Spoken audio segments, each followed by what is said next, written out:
Tariq, okay. To simulate a car accident, auto manufacturers study the collision of moving cars with mounted springs of different spring constants. यानी जब car manufacturer car बनाते हैं उनको देखना पड़ता है कि भाई अगर कितने फोर्स से किस स्पीड से इसका कितना नुकसान होगा, क्या अंदर जो पैसेंजर्स बैठे होंगे या ड्राइवर उसको कितना नुकसान पहुंचेगा। तो उस चीज को देखने के लिए वो सिमुलेट करते हैं एक्सीडेंट्स, ठीक है ना, आर्टिफिशियल एक्सीडेंट्स। उसमें डमी ड्राइवर होता है और गाड़ी वही होती है जो इस्तेमाल जो उसको मार्केट में लाए, लेकिन ड्राइवर वगैरह डमी होता है। Manufacturers study collisions of moving cars with mounted springs of different spring constants. ठीक, तो क्या करते हैं यहां पर, मैं इसको बड़ा बना दूंगा, समझो ये यहां पर सपोर्ट है, यहां पर एक स्प्रिंग लगी है, एक स्प्रिंग लगी है, यहां से जब गाड़ी आती है वो इसे टकरा जाती है। ठीक,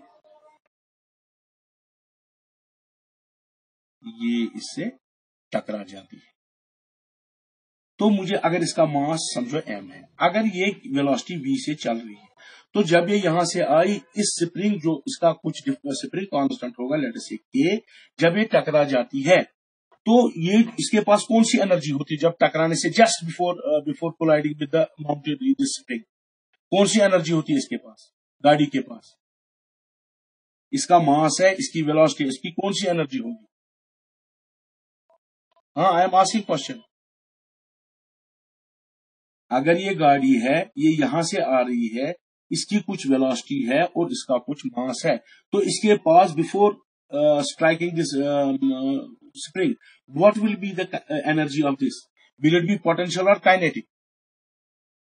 काइनेटिक। तो इसमें कौन सी एनर्जी होती है?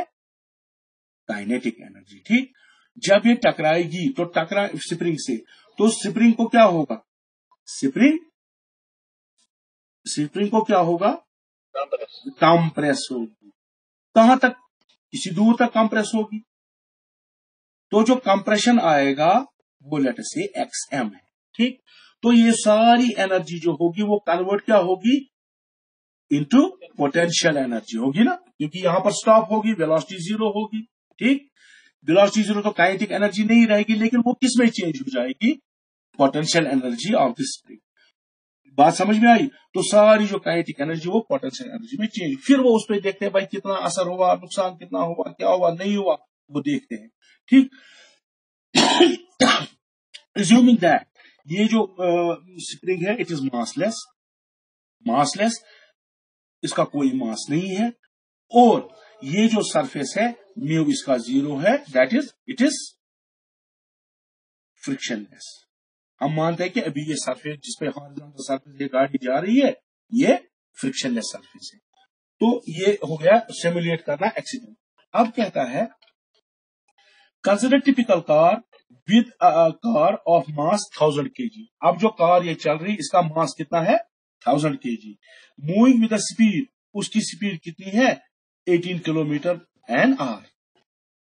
ठीक, on a smooth road. What do you mean by smooth? That is we have not to consider the friction. ठीक है, and colliding horizontally mounted spring of spring constant 6.25 into 10⁻³ Newton पर metre.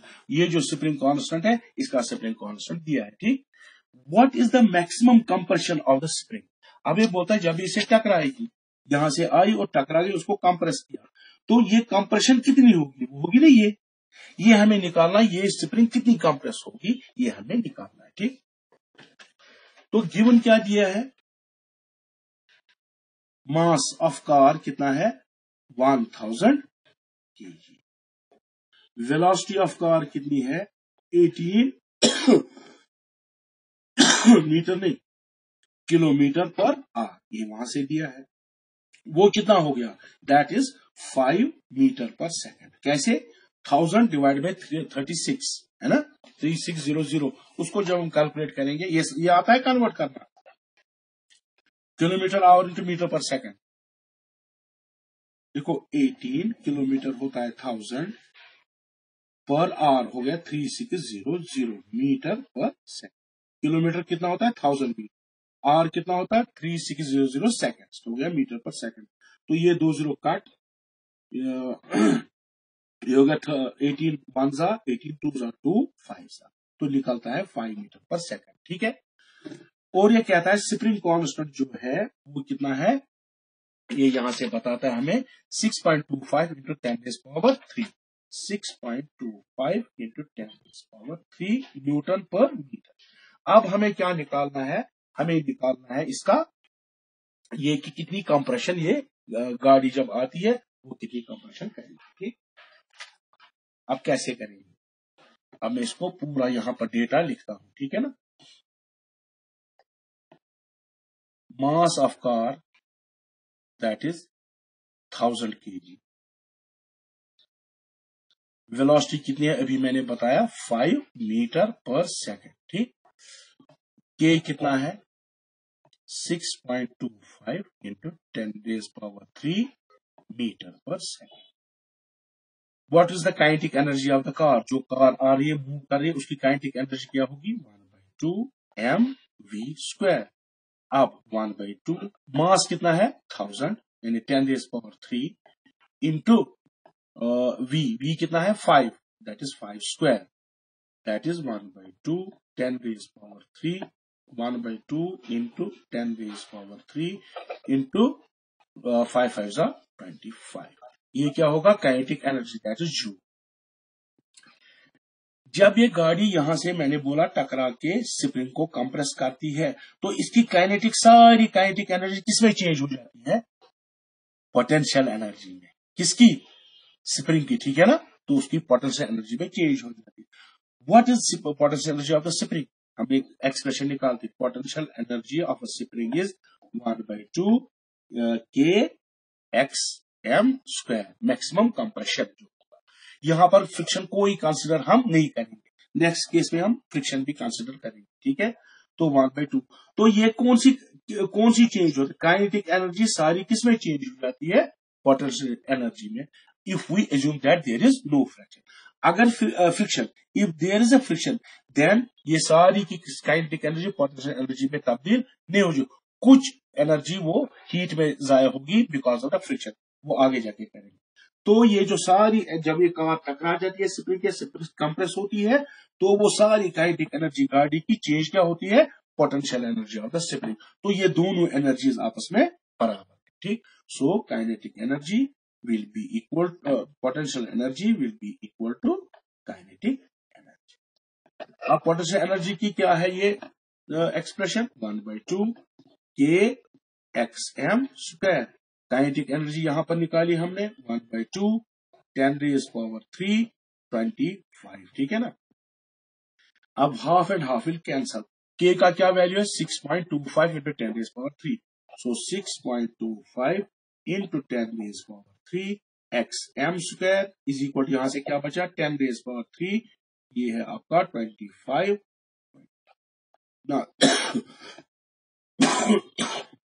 10⁻³ and 10⁻³ will cancel out, xm² किसके बराबर निकलेगा, इसको transfer करेंगे इस side में तो डिवाइड हो जाएगा 25/6.2। ठीक, now xm² is equal to, अगर मैं दो इसका डेसिमल हटाऊं तो 2 जीरोस ऊपर जाएंगे, ये क्या बनेगा 2500/625। यहां से अगर मैं स्क्वायर हटा दूं तो इसको रूट लगेगा, तो यहां पर दिखाता हूं xm will be equal to √of 2500 divide by 625। 2500 का स्क्वायर रूट कितना आएगा 50। ठीक, और 625 का आएगा 25, तो 25 1 जा 25 2 जा, सो कितना कंप्रेशन होगा, इट विल बी 2 मीटर, यानी जो स्प्रिंग है कितना मतलब कंप्रेस होगी 2 मीटर। ठीक है ना, बात समझ में आई, लेकिन यहां पर हमने कहीं फ्रिक्शन का कोई जिक्र नहीं किया था। ठीक है, बात समझ में आई, ओके। तो याद रखना यहां कितना कंप्रेशन हुआ 2 मीटर, यानी स्प्रिंग कितनी वो कंप्रेस होगी, अगर 10 मीटर थी वो कहां तक पहुंचेगी 8 मीटर तक रहेगी। क्यों 2 मीटर वो कंप्रेस होगी। बात समझ में आई। तो अब यही डेटा लेंगे हम, लेकिन अब हमें फ्रिक्शन को कंसिडर करना है। हम देखेंगे, अच्छा अगर हम यही प्रॉब्लम लेंगे, मैं आपसे पूछता हूं, अगर हम यही प्रॉब्लम लेंगे लेकिन हम बोलेंगे भाई अब स्मूथ नहीं है जो सरफेस पे गाड़ी आ रही है, उसमें कुछ फ्रिक्शन है, क्या फिर कंप्रेशन ज्यादा होगा स्प्रिंग में या कम? क्यों? शाबाश शाबाश। फ्रिक्शन में गाड़ी की फोर्स कम हो जाएगी।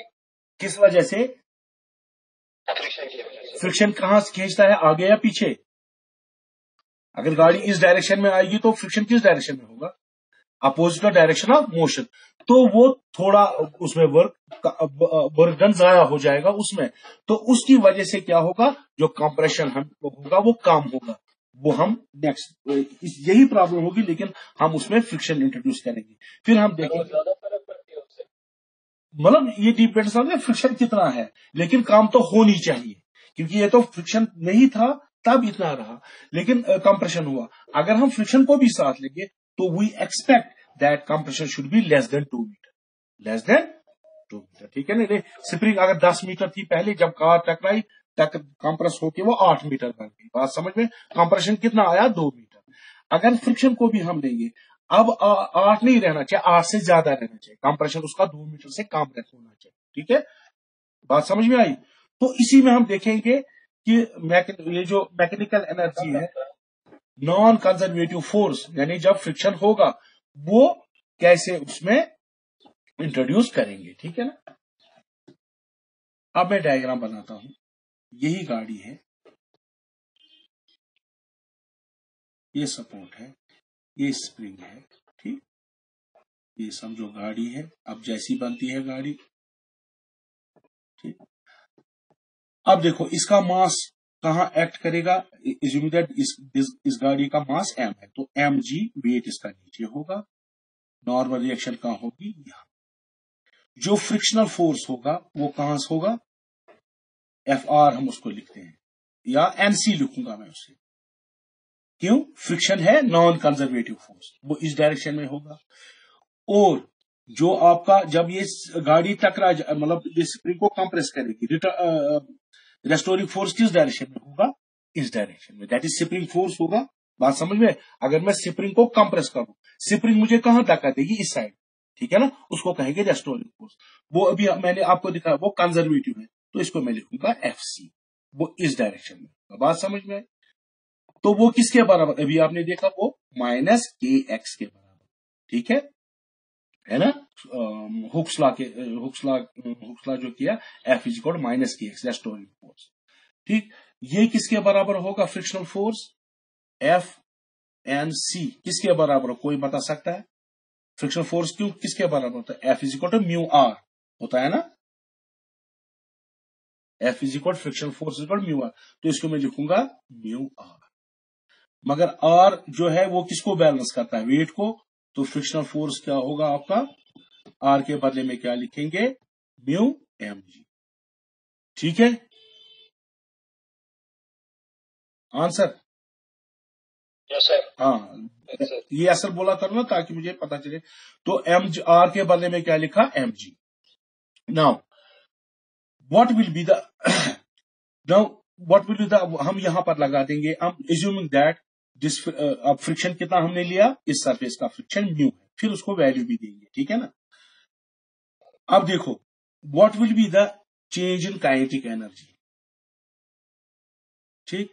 पहले इसकी इनिशियल काइनेटिक एनर्जी होगी कुछ, ठीक है ना, ठीक। चेंज इन काइनेटिक एनर्जी, देखो किसकी change in kinetic energy of this what, जो गाड़ी आ रही है उसकी काइनेटिक एनर्जी है, जहां मैक्सिमम होगी, फिर यहाँ के क्या, यहाँ जब कंप्रेशन करेगी तो यहाँ पर गाड़ी की काइनेटिक एनर्जी क्या होगी, इस पोजिशन, देखो यहां से आई, तेज तेज आई, तो स्प्रिंग को मतलब कंप्रेस करते जब फाइनल पे पहुंच जाएगी, तो यहां पर क्या होगी इसकी काइनेटिक एनर्जी, कुछ होगी या जीरो होगी, जब जीरो, क्यों, यहां रुकेगी ना, जब कंप्रेस करके आगे तो यहां पर रुकेगी। तो काइनेटिक पहले लिखूंगा, kinetic change in kinetic energy, final kinetic energy minus initial kinetic energy, assuming that इसकी वेलोसिटी v है, इसकी वेलोसिटी v है गाड़ी की पहली, और मास इसका m है, तो फाइनल काइनेटिक एनर्जी क्या होगा? 0, बिकॉज ये स्टॉप होगी. Now, what will be initial kinetic energy? 1/2 m. Let us assume that its velocity was v, 1/2 mv square. ये उसकी change in kinetic energy होगी. That will be equal to minus 1/2 mv square. अब change in kinetic energy, ठीक है. अब मुझे बताओ work energy theorem क्या कहती है? कोई बता सकता है?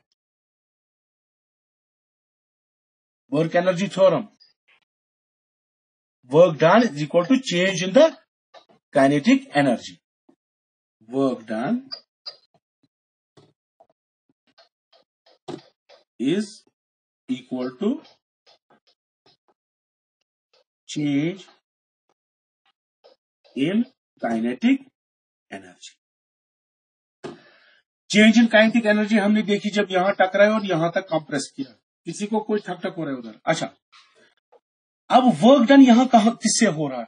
कौन कर रहा है वर्क? इस पे कौन सा वर्क कौन करता है? जब ये बॉडी है, अगर जब तक मैं इसको फोर्स लगाऊं तब तक वर्क डन नहीं होगा. तो यहां पर कौन कौन सा फोर्स है? दो फोर्स है. एक तो रेस्टोरिंग फोर्स को वापस लेना चाहता है और फ्रिक्शनल फोर्स. ठीक, तो वर्क डन क्या होगा? वर्क डन क्या होगा? एक तो होगा इसका वर्क डन क्या होता है वो हमने निकाला है. दैट इज इंटीग्रल kx, ठीक है ना, माइनस, तो माइनस आएगा, minus integral kx dx minus इसका वर्क क्या होगा मुझे बताओ. अगर फोर्स F है, assuming that compression is dx, compression is x, ठीक है ना, तो मैं सीधे लिखूंगा. हम वर्क डन कैसे सीधे लिखेंगे? ये हमने किया है. वर्क डन होगा -1/2 kx, अगर m है कंप्रेशन, ठीक है ना.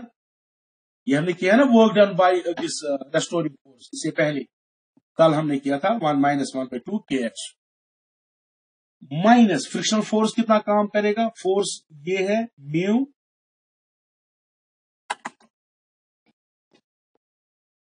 आ रहा है, दिखाई दे रहा है? डार्क मत हुआ? Yes sir. डार्क हुआ थोड़ा? Yes sir. Yes sir.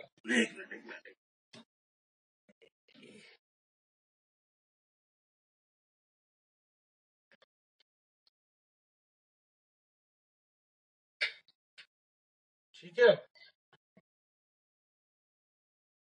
ठीक. Yes sir. अच्छा, तो फ्रिक्शनल फोर्स कितना है?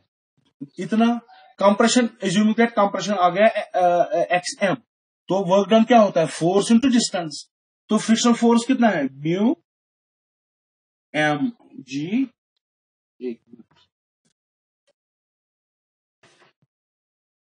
म्यू एम जी, और कंप्रेशन जो डिस्टेंस है वो xm है. ठीक. Now according to this work energy theorem, work done is equal to, कौन कौन वर्क करता है? एक करता है रेस्टोरिंग फोर्स और फ्रिक्शनल फोर्स, अपोजिट, ठीक है ना. मोशन इस डायरेक्शन में, वो इस डायरेक्शन, इसीलिए माइनस. ये भी क्या लेंगे हम? माइनस, इसीलिए यहां पर माइनस लेंगे. ठीक. अब ये वर्क डन हो गया. किस किस ने किया? रेस्टोरिंग फोर्स ने और फ्रिक्शनल फोर्स ने. उससे क्या होगी? Kinetic energy change. वो क्या हुई है? -1/2 mv square. So work done is equal to change in kinetic energy. तो वर्क डन ये है, तो चेंज इन काइनेटिक एनर्जी क्या? अब इसको मैं सब शुरू करूंगा. -1/2 mv square is equal to -1/2 kxm square minus mu mgxm. ठीक है, तो ये हो गया.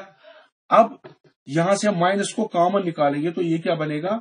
1/2 mv square is equal to ये माइनस कैंसिल हो जाएगा, 1/2 kxm square plus mu mgxm. यहां तक समझ आया?